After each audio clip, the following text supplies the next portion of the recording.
নারায়ণং নমস্কৃত্য নর চৈব নরোত্তমম দেবী সরস্বতী ব্যাসং তত জয়মুদীরয়তে। শ্রী নারায়ণের প্রতি প্রণাম করি, যিনি সর্বোচ্চ ব্যক্তি। প্রণাম করি নরোত্তম ঋষিদের প্রতি। প্রণাম করি দেবী সরস্বতী এবং মহর্ষি ব্যাসদেবকে। তাদের কৃপায় আমরা জয়ের স্তোত্র গাই। প্রিয় দর্শকবৃন্দ, প্রীতি ভালো কথা ইউটিউব চ্যানেলে আপনাকে স্বাগতম।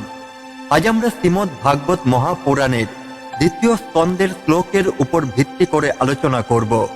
এই শ্লোকগুলো শুধু একটি বাণী নয়, এটি আমাদের জীবনের সত্যিকারের উদ্দেশ্য এবং ভগবানের প্রতি ভক্তির শক্তি প্রকাশ করে। আমাদের মন যখন ভগবানের চরণে নিবেদিত হয়, তখন সমস্ত জড় বন্ধন থেকে মুক্তি লাভ করে। শাস্ত্রে বলা হয়েছে যে ভগবানের নাম, গুণ, লীলা ও দয়া আমাদের হৃদয়কে শুদ্ধ করে এবং জীবনের সত্য পথ দেখায়। আজকের পর্বে আমরা শ্লোকটির বিশদ ব্যাখ্যা দেব, পাশাপাশি এমন একটি ভক্তির গল্প বলবো যা যুগ যুগ ধরে মানুষের মনে অনুপ্রেরণা জুগিয়ে আসছে। ভিডিওটি শেষ পর্যন্ত দেখবেন এবং যদি আপনাদের ভালো লাগে তবে অবশ্যই লাইক দিন, মন্তব্যে জয় শ্রীকৃষ্ণ লিখুন এবং চ্যানেলটি সাবস্ক্রাইব করে ভাগবত কৃপা প্রাপ্তির এই যাত্রায় আমাদের সঙ্গেই থাকুন। চলুন শুরু করা যাক আজকের ভাগবত পাঠ। সেই স্থানে কোনো সৃষ্ট বস্তু নেই, নেই কোনো সৃষ্টিকর্তা বা সৃষ্টির প্রক্রিয়া। সেখানে স্রষ্টা নিজেই আনন্দ রসে পরিপূর্ণ এবং কোনো কিছুই তার চেয়ে উচ্চতর নয়। তিনি সর্বোচ্চ এবং সর্বশ্রেষ্ঠ। এ শ্লোকে বৈকুণ্ঠ ধামে চিরন্তন ও অপরিবর্তনীয় স্বরূপ বর্ণিত হয়েছে। বৈকুণ্ঠ হল ভগবান বিষ্ণুর শাশ্বত আবাসস্থল, যেখানে জড় জগতের মতো সৃষ্টির প্রক্রিয়া, পরিবর্তন বা বিনাশ নেই। সেখানে ভগবান স্বয়ং আনন্দ রসে পরিপূর্ণ এবং সম্পূর্ণ স্বয়ং সম্পূর্ণ। তার চেয়ে উচ্চতর বা সমকক্ষ আর কেউ নেই। এখানে বোঝানো হয়েছে যে বৈকুণ্ঠে কোনো নতুন সৃষ্ট বস্তু নেই এবং নেই কোনো সৃষ্টিকর্তা। জড় জগতে আমরা সৃষ্টির প্রক্রিয়া, পরিবর্তন ও বিনাশ দেখতে পাই, কিন্তু বৈকুণ্ঠে এই প্রক্রিয়ার অস্তিত্বই নেই। সেখানে কোনো স্রষ্টা নেই, অর্থাৎ ব্রহ্মার মতো কোনো সৃষ্টিকর্তা নেই এবং সৃষ্টির কোনো উপাদান বা প্রক্রিয়াও নেই। বৈকুণ্ঠ সম্পূর্ণরূপে চিরন্তন এবং অপরিবর্তনীয়। ভগবান স্বয়ং তার আনন্দ রসে পরিপূর্ণ এবং তৃপ্ত। তিনি নিজেই সকল সুখের আধার এবং অন্য কোনো কিছুর ওপর নির্ভরশীল নন। তার আনন্দ স্বয়ং সম্পূর্ণ এবং অপরিমেয়। ভগবান সর্বোচ্চ এবং তার চেয়ে উচ্চতর আর কেউই নেই। তিনি সর্বশ্রেষ্ঠ এবং সর্বশক্তিমান। সমস্ত সৃষ্টির ঊর্ধ্বে তিনিই অবস্থান করেন। প্রাচীন কালে হিরণ্যকশিপু নামে এক অত্যাচারী রাজার পুত্র ছিলেন ভক্ত প্রহ্লাদ। প্রহ্লাদ ছিলেন ভগবান বিষ্ণুর পরম ভক্ত, কিন্তু তার পিতা হিরণ্যকশিপু বিষ্ণুর প্রতি বিদ্বেষ পোষণ করতেন এবং নিজেকে সর্বশক্তিমান মনে করতেন। তিনি প্রহ্লাদকে ভগবানের ভক্তি ত্যাগ করতে বাধ্য করার জন্য নানা অত্যাচার করতেন, কিন্তু প্রহ্লাদ তার ভক্তি থেকে বিচ্যুত হননি।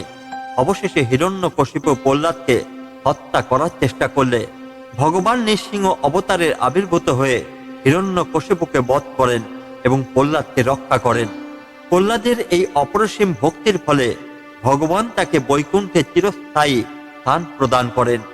এই গল্প আমাদের শেখায় যে ভগবানের প্রতি অটল ভক্তি ও বিশ্বাসের মাধ্যমে বৈকুণ্ঠ প্রাপ্তি সম্ভব, যেখানে কোনো সৃষ্টির প্রক্রিয়া বা বিনাশ নেই এবং ভগবান স্বয়ং আনন্দে পরিপূর্ণ। ভগবান স্বয়ং আনন্দে পরিপূর্ণ এবং অন্য কোনো কিছুর ওপর নির্ভরশীল নন। প্রহ্লাদ মহারাজের মতো অটল ভক্তির মাধ্যমে ভগবানের কৃপা লাভ করে বৈকুণ্ঠে স্থান পাওয়া যায়। ভগবানের সর্বোচ্চ এবং সর্বশ্রেষ্ঠ, তার চেয়ে উচ্চতর আর কেউ নেই। তাই তার শরণাপন্ন হওয়াই জীবনের চূড়ান্ত লক্ষ্য হওয়া উচিত। এই শ্লোক এবং উদাহরণ আমাদের জীবনের ভক্তি, বিশ্বাস এবং ভগবানের শরণাপন্ন হওয়ার গুরুত্ব তুলে ধরে। বৈকুণ্ঠের চিরন্তন সুখ ও শান্তি লাভের জন্য আমাদের উচিত ভগবানের প্রতি অটল ভক্তি ও বিশ্বাস স্থাপন করা। সেই স্থানে কাল নেই, কর্মের বন্ধন নেই এবং মায়ার গুণ দ্বারা কোনো প্রভাব বা পরিবর্তনও নেই। সেই ধ্রুব ও চিরন্তন স্থান একমাত্র ভগবান অচ্যুতের, যা মহা বিস্ময়কর এবং স্বয়ং সম্পূর্ণ। এই শ্লোকে বৈকুণ্ঠ ধামের অনন্ত গুণাবলী ও এর পার্থিব জগৎ থেকে ভিন্নতা সুন্দরভাবে বর্ণিত হয়েছে। জড় জগতে সবকিছু সময়ের অধীন, কিন্তু বৈকুণ্ঠে সময়ের কোনো প্রভাব নেই। এ কারণে সেখানে বার্ধক্য, মৃত্যু বা পরিবর্তনের কোনো চিহ্নই নেই। বৈকুণ্ঠে কোনো কাল বা সময় নেই। পৃথিবীতে সময়ের কারণে মানুষের জন্ম, মৃত্যু ও বার্ধক্যের মুখোমুখি হয়, কিন্তু বৈকুণ্ঠে কাল বা সময়ের কোনো আধিপত্য নেই। একইভাবে সেখানে কর্মের কোনো বন্ধন নেই। পৃথিবীতে মানুষ তার কর্মফল ভোগের জন্য পুনর্জন্ম লাভ করে, কিন্তু বৈকুণ্ঠে সেই চক্র নেই। বৈকুণ্ঠে মায়ার কোনো প্রভাব নেই। পৃথিবী তিনটি গুণ, সত্য, রজ এবং তম দ্বারা শাসিত হয়। এই গুণগুলোর কারণে মানুষ লোভ, আসক্তি ও ভোগ বিলাসে আবদ্ধ হয়, কিন্তু বৈকুণ্ঠে এই গুণগুলোর কোনো অস্তিত্বই নেই। সেখানে শুদ্ধ সত্য গুণ বিরাজমান, যা ভক্তদের চিরন্তন আনন্দে পরিপূর্ণ করে। বৈকুণ্ঠ চিরস্থায়ী এবং অপরিবর্তনীয়। জড় জগতের সমস্ত বস্তুই ক্ষণস্থায়ী, কিন্তু বৈকুণ্ঠ ধাম চিরন্তন এবং ধ্রুব। এটি এক মহা বিস্ময়কর স্থান, যা মন, বুদ্ধি ও ইন্দ্রিয় দ্বারা বোঝা যায় না। এটি ভগবান অচ্যুত অর্থাৎ ভগবান বিষ্ণু বা কৃষ্ণের চিরন্তন আবাস। অচ্যুত শব্দের অর্থ যিনি কখনো পতিত বা পরিবর্তিত হন না। ভগবান স্বয়ং সম্পূর্ণ এবং সর্বোচ্চ অবস্থানে বিদ্যমান। তার ধামেও সেই শাশ্বততা ও নিরপেক্ষতা বিরাজ করে।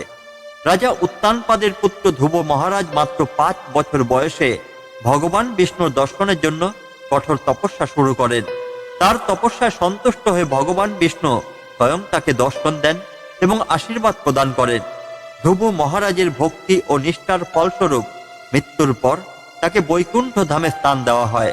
এ গল্প প্রমাণ করে যে সৎ ভক্তি এবং নিরলস সাধনার মাধ্যমে মানুষ বৈকুণ্ঠে চিরস্থায়ী জীবন লাভ করতে পারে, যেখানে সময়, মায়া বা কর্মের কোনো বন্ধনই নেই।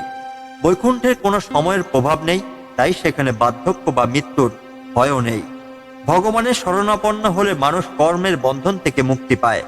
বৈকুণ্ঠে জড় জগতের 3টি গুণের কোনো প্রভাব নেই।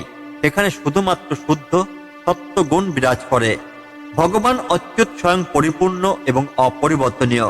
তার ধামও একইভাবে চিরন্তন ও মহিমান্বিত। এই শ্লোক আমাদের শেখায় যে বৈকুণ্ঠ ভগবান এবং তার ভক্তরা চিরস্থায়ী আনন্দে বিরাজ করেন। সময়, মায়া বা কর্মের কোনো প্রভাব সেখানে নেই। ভগবানের করুণায় আমরা সেই চিরন্তন সুখের স্থান লাভ করতে পারি। প্রাচীনকালে সত্যব্রত নামে এক মহর্ষি ছিলেন। তিনি ভগবান নারায়ণের পরম ভক্ত ছিলেন। তিনি গঙ্গার তীরে তপস্যা করতেন এবং প্রতিদিন ভগবানের নাম কীর্তন করতেন। তার হৃদয়ে ভক্তি এবং নিষ্ঠায় পূর্ণ ছিল, কিন্তু জীবনের শেষ পর্যায়ে এসে তিনি একটি প্রশ্নের উত্তর খুঁজছিলেন। মৃত্যুর পর কি ঘটে? মানুষ কি সত্যিই বৈকুণ্ঠে যেতে পারে? একদিন যখন তিনি ধ্যানমগ্ন ছিলেন, তখন স্বয়ং ভগবান নারায়ণ তার সামনে আবির্ভূত হলেন। সত্যব্রত মুনি ভক্তি ভরে প্রণাম করে ভগবানকে জিজ্ঞাসা করলেন, হে প্রভু, বৈকুণ্ঠ ধাম কেমন এবং সেখানে কিভাবে যাওয়া যায়? আমি শুনেছি যে সেখানে সময় নেই, কর্মের বন্ধন নেই এবং মায়ার কোনো প্রভাব নেই, কিন্তু এমন ধাম কি সত্যি আছে? ভগবান নারায়ণ করুণাময় কণ্ঠে বললেন, হে মুনি, বৈকুণ্ঠ সেই স্থান যেখানে আমার ভক্তরা মৃত্যুর পর চিরস্থায়ী সুখে বসবাস করে। সেখানে সময়ের কোনো অধিকার নেই। এখানে জন্ম ও মৃত্যু ও বার্ধক্য দেখা যায় না। এখানে যেমন জন্ম, মৃত্যু ও বার্ধক্য দেখা যায়, সেখানে তা নেই। বৈকুণ্ঠের বাসিন্দারা কর্মের বন্ধন থেকে মুক্ত, কারণ তারা শুধুমাত্র আমার সেবা করে এবং কোনো পাপ বা পুনর্জন্মের শৃঙ্খলে আবদ্ধই নয়। সেই ধাম শাশ্বত এবং মহা বিস্ময়কর। এই স্থান লাভ করতে হলে জীবিত অবস্থায় ভক্তি এবং আত্মসমর্পণের দ্বারা আমাকে সন্তুষ্ট করতে হয়। সত্যব্রত মুনি ভগবানের পা ছুঁয়ে কাঁদতে কাঁদতে বললেন, প্রভু, আমি সারা জীবন আপনাকে ডাকছি, কিন্তু জানি না মৃত্যুর পরে আমি বৈকুণ্ঠে যেতে পারবো কিনা। দয়া করে আমাকে সেই পথ দেখান। ভগবান বললেন, শ্রদ্ধা ও বিশ্বাসই বৈকুণ্ঠে পৌঁছানোর একমাত্র পথ। যে ব্যক্তি আমার নাম শ্রদ্ধা ভরে জপ করে, তার জীবনের সব পাপ নাশ হয়। মৃত্যুকালে যে ব্যক্তি নারায়ণ নামে প্রাণ ত্যাগ করে, সে সরাসরি বৈকুণ্ঠে প্রবেশ করে। এরপর সত্যব্রত মুনি আরো তপস্যায় মনোনিবেশ করলেন। দিন, মাস, বছর কেটে গেল। অবশেষে সেই সময় এলো যখন তার মৃত্যুর মুহূর্ত ঘনিয়ে আসলো। মৃত্যুর ঠিক পূর্বে তিনি ভগবানের নাম জপ করলেন, ওং নমো নারায়ণায়। ঠিক তখনই আকাশ থেকে ভগবান বিষ্ণুর দূতগণ অবতরণ করলেন। তারা বললেন, হে মহর্ষি, আপনার ভক্তি ও সাধনার ফলস্বরূপ আপনি বৈকুণ্ঠে স্থান লাভ করছেন। চলুন, আমাদের সাথে চলুন। সত্যব্রত মুনি স্বর্ণের আরোহণ করলেন। যখন তিনি বৈকুণ্ঠে পৌঁছালেন, তখন তিনি দেখলেন যে চারিদিকে স্বর্ণ, রত্ন, কস্তুরী সুগন্ধে ভরা এক অপার্থিব স্থান। সেখানে ফুল ফুটছে, কিন্তু কখনো মলিন হয় না, সঙ্গীত বাজছে, কিন্তু কখনো বিরক্তকর হয় না, সবকিছু ধ্রুব ও চিরন্তন। সময় সেখানে স্থির। তিনি ভগবান নারায়ণকে কমলাসনে বসে দেখতে পেলেন। ভগবান তাকে সাদরে স্বাগত জানিয়ে বললেন, হে সত্যব্রত, আজ থেকে আপনি চিরকাল আমার সাথে বৈকুণ্ঠে বাস করবেন। এখানে আর কোনো জন্ম বা মৃত্যু নেই, আর কোনো দুঃখ নেই, শুধুমাত্র আনন্দ এবং ভক্তির সেবা। সত্যব্রত মুনি ভগবানের চরণে মাথা ঠেকিয়ে আনন্দাশ্রু বিসর্জন করলেন। তার আত্মা এখন চিরন্তন সুখের মধ্যে অবস্থান করছে। সত্যিকারের ভক্তি এবং বিশ্বাসে ভগবানের শ্রী চরণে স্থান লাভের মূল চাবিকাঠি। বৈকুণ্ঠে কোনো সময় নেই এবং সেখানে মৃত্যু বা বার্ধক্য স্পষ্টই করতে পারে না। বৈকুণ্ঠে কোনো কর্মফল ভোগের প্রয়োজন নেই, কারণ সেই স্থান শুধুমাত্র ভগবানের সেবার জন্য নির্ধারিত। বৈকুণ্ঠ মায়ার জগতের বাইরে, যেখানে লোভ, মোহ বা ভয় নেই, শুধু নিরবিচ্ছিন্ন আনন্দ এবং শান্তি রয়েছে। এই গল্পটি দ্বিতীয় স্কন্দের 42তম শ্লোকের শিক্ষার সাথে পুরোপুরি সঙ্গতিপূর্ণ। বৈকুণ্ঠ এমন এক ধ্রুবস্থান যা সময়, মায়া এবং কর্মের বন্ধন থেকে মুক্ত। এই গন্তব্যে পৌঁছানো প্রত্যেক ভক্তের চূড়ান্ত লক্ষ্য। প্রথম অংশে বলা হয়েছে, মানুষ যদি ভগবানকে সর্বস্ব মনে করে, তবে তার মানসিক জড়তা এবং মায়ার বন্ধন ছিন্ন হয়। দ্বিতীয় অংশে ব্যাখ্যা করা হয়েছে, এই ভক্তি কেবল ভগবানের নাম জপের মাধ্যমেই নয়, বরং হৃদয়ের গভীর থেকে ভক্তি ও শ্রদ্ধার মাধ্যমেই অর্জিত হয়। এই শ্লোকের মাধ্যমে বোঝানো হয়েছে, সংসার হলো এক বিশাল সাগর এবং মানুষ সেই সাগরের মাঝখানে অবস্থান করছে। ভগবানের প্রতি ভক্তি হলো সেই নৌকা যা মানুষকে এই সাগর পার হতে সাহায্য করে। এই ভক্তি যখন নিঃস্বার্থ এবং নিরবিচ্ছিন্ন হয়, তখন মানুষ ভগবানের করুণায় মুক্তি লাভ করে।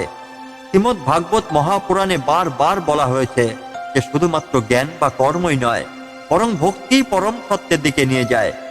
একসময় দক্ষিণ ভারতের এক গ্রামে একজন শিকারী বাস করত। যদিও তিনি শিক্ষিত ছিলেন না এবং বৈদিক নিয়ম জানতেন না, কিন্তু তার অন্তরে ছিল ভগবান শিবের প্রতি অগাধ ভক্তি। প্রতিদিন সে বন থেকে শিকার করে মাংস নিয়ে শিবলিঙ্গে নিবেদন করত। সমাজের মানুষ এটিকে অবমাননা ভাবত, কিন্তু শিব নিজে তার ভক্তি অনুভব করতেন। একদিন তিনি দেখলেন শিবলিঙ্গ থেকে রক্ত ঝরছে। নিজের চোখ দিয়ে সেই ক্ষতস্থানে জল ঢালতে শুরু করলেন, কিন্তু রক্ত থামল না। অবশেষে তিনি নিজের চোখ উপরে শিবলিঙ্গে স্থাপন করলেন। তখন শিব স্বয়ং প্রকাশিত হয়ে তার ভক্তিকে আশীর্বাদ করলেন এবং তাকে পরম মুক্তি প্রদান করলেন। এই গল্প আমাদের শেখায় যে ভগবানের প্রতি বিশুদ্ধ ও অকৃত্রিম ভক্তি সমস্ত নিয়ম ও সামাজিক বাধা অতিক্রম করে এবং সেই ভক্তি ভগবানকে সন্তুষ্ট করতে পারে। এই শ্লোক আমাদের মনে করিয়ে দেয় যে ভগবানের প্রতি নিঃস্বার্থ ভক্তি ও বিশ্বাসই জীবনের সর্বোচ্চ ধন। যে ব্যক্তি এই সত্য উপলব্ধি করতে পারে, তার জীবনের সমস্ত বন্ধন ও কষ্ট দূর হয় এবং সে ভগবানের চরণে শরণাপন্ন হয়ে অনন্ত আনন্দ ও মুক্তি লাভ করে। আজ আমরা শ্রীমদ্ ভাগবত মহাপুরাণের দ্বিতীয় স্কন্দের শ্লোকগুলো থেকে ভগবানের ভক্তি ও জীবনের মূল উদ্দেশ্য সম্পর্কে জেনেছি। এই শ্লোক আমাদের শিখিয়েছে যে ভগবানের চরণে ভক্তি এবং বিশ্বাসের মাধ্যমে আমাদের মন শান্তি ও মুক্তি লাভ করে। শাস্ত্রের এই জ্ঞান আমাদের দৈনন্দিন জীবনের সকল বাধা অতিক্রম করতে সাহায্য করে। আপনাদের ভালোবাসা ও সমর্থন আমাদের এই ধারাবাহিক ভাগবত পাঠকে এগিয়ে নিয়ে যাচ্ছে। ভিডিওটি ভালো লাগলে অবশ্যই লাইক দিন, মন্তব্যে জয় শ্রীকৃষ্ণ লিখুন এবং আপনার মতামত জানান। যারা এখনো সাবস্ক্রাইব করেননি, তারা দয়া করে চ্যানেলটি সাবস্ক্রাইব করুন এবং পাশের বেল আইকনটি ক্লিক করুন, যাতে পরবর্তী ভিডিওগুলোর নোটিফিকেশন মিস না করেন। পরবর্তী পর্বে আমরা আবারও শ্রীমদ্ ভাগবতের নতুন শ্লোক এবং তার অন্তর্নিহিত অর্থ নিয়ে হাজির হব। ততক্ষণ পর্যন্ত ভগবান শ্রীকৃষ্ণের কৃপায় সুস্থ ও আনন্দময় থাকুন। ধন্যবাদ। হরি ওম তৎসত্যম। জয় শ্রীকৃষ্ণ।